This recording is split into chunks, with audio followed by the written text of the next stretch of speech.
And I just scored a really neat guest for casual chat that has nothing to do with skydiving. I've been trying to kind of branch out the podcast. I've been talking to Amir about a system that most people use for recording because Zoom is okay, but the audio is kind of funky sometimes or whatever. It's called Riverside. So I'm going to get that going, and then we'll get this next guest on there and start doing more non-skydiving related holistic well-being focus. Okay. Right. So like, life stuff, skills and knowledge and, motivation, to expand, for everybody to be more well. My goal has always been to help skydivers to be well, right? To not get hurt is one of those, one of the goals associated with that. But I really I want to expand beyond that so that they're not just well and healthy and happy on the drop zone, Okay. because it's all one thing. I mean, how many times do we see somebody that gets, kind of down because of things in their life, and then bad things happen on the drop zone because of that? Your attitude matters, your health and well-being in terms of, what are you eating and exercise and grounding activities. And so this next one is going to be about forest bathing, and that sort of, so going into the forest and sitting and becoming more aware and that kind of thing. And, I'm into that stuff, and I'm bringing in somebody who's really, kind of top notch. So I'm not going to let the cat out of the bag, but this guy is an amazing human being to continue expanding the new aspect of my career.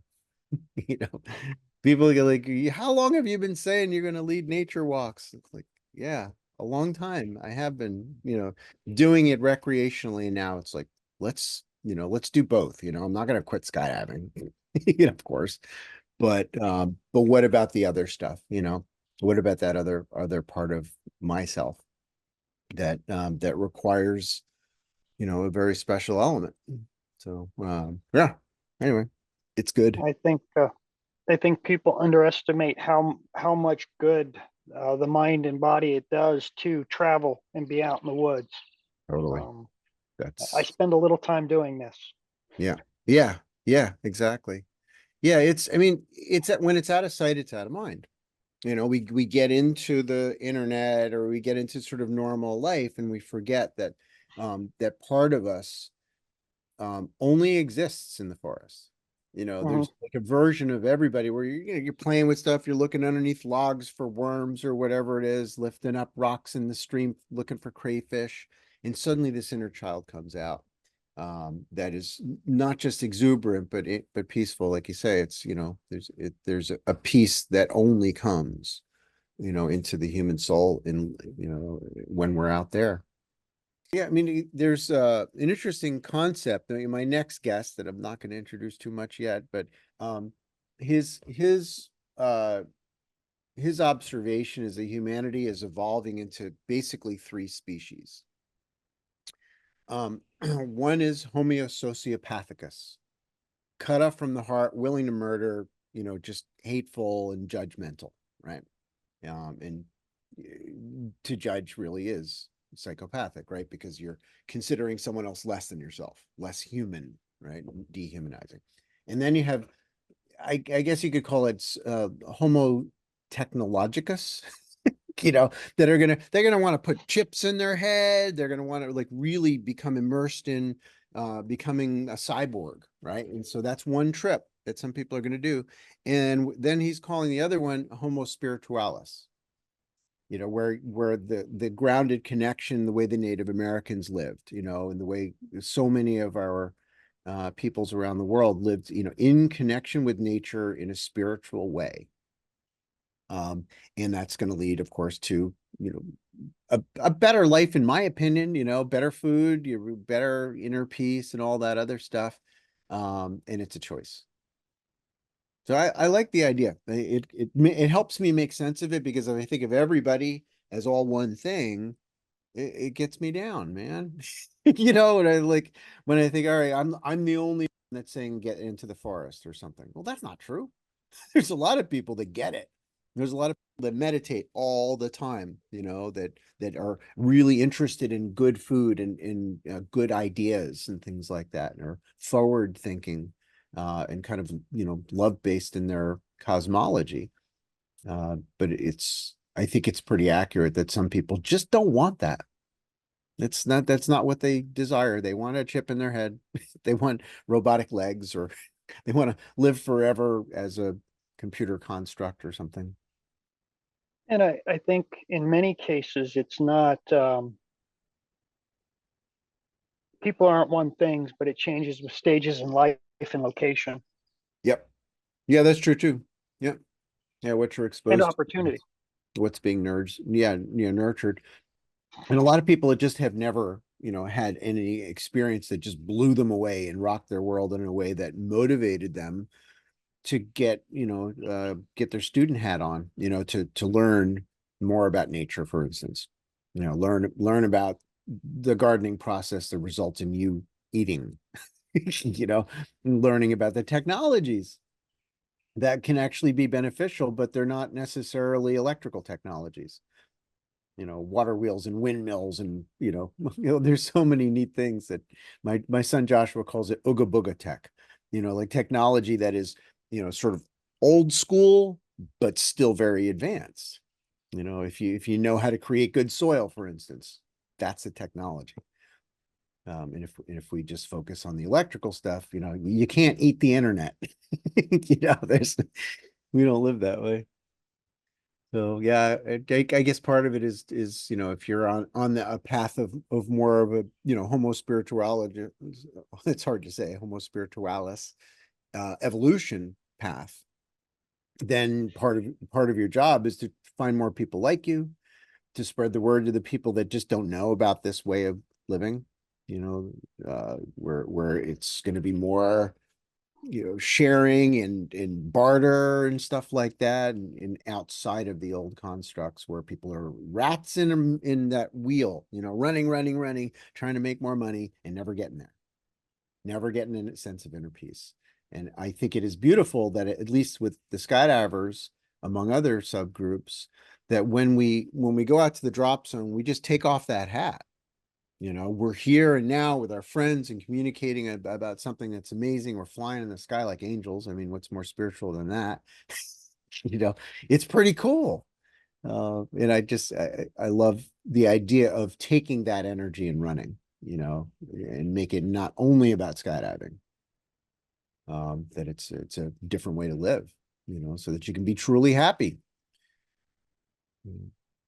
It's but that's my camp. That's where I'm headed deliberately. But I recognize not everybody wants to do that.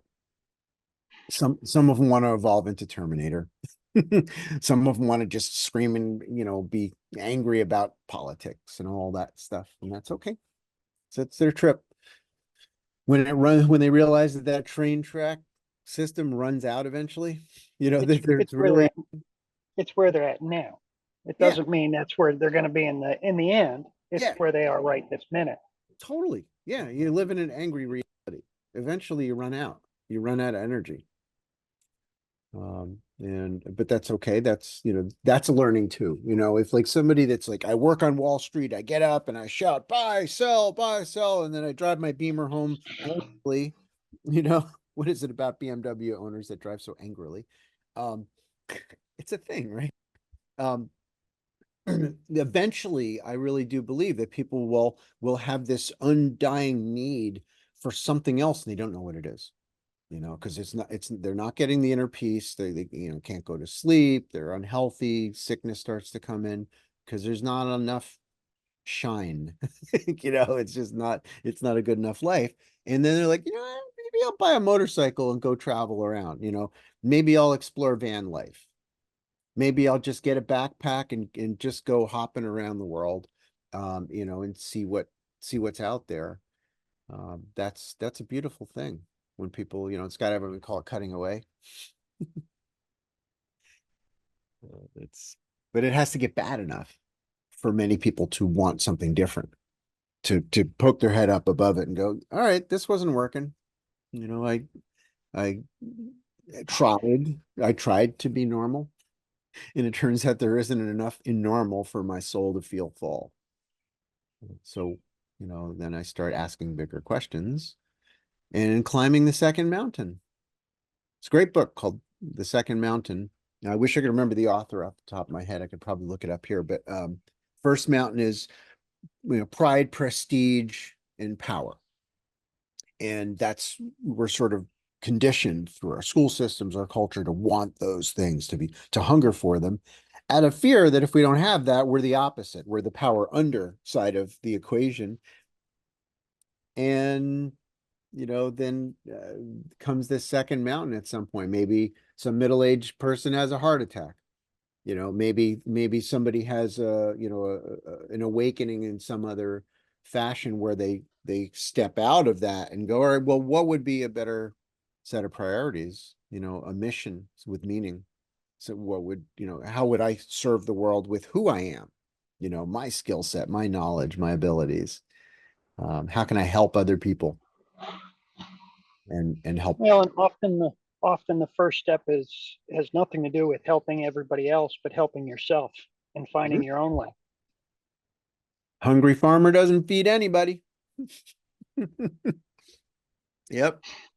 Yeah, I think that's going to be the step one for everybody that I've interacted with is we got to figure out our own uh, untruths in our minds, to dig down into those thoughts that keep repeating that aren't actually true, that we don't really believe them if we were to really look at it, but boy, oh boy, they repeat and they make us feel a certain way. And you're like, all right, that thought isn't for me.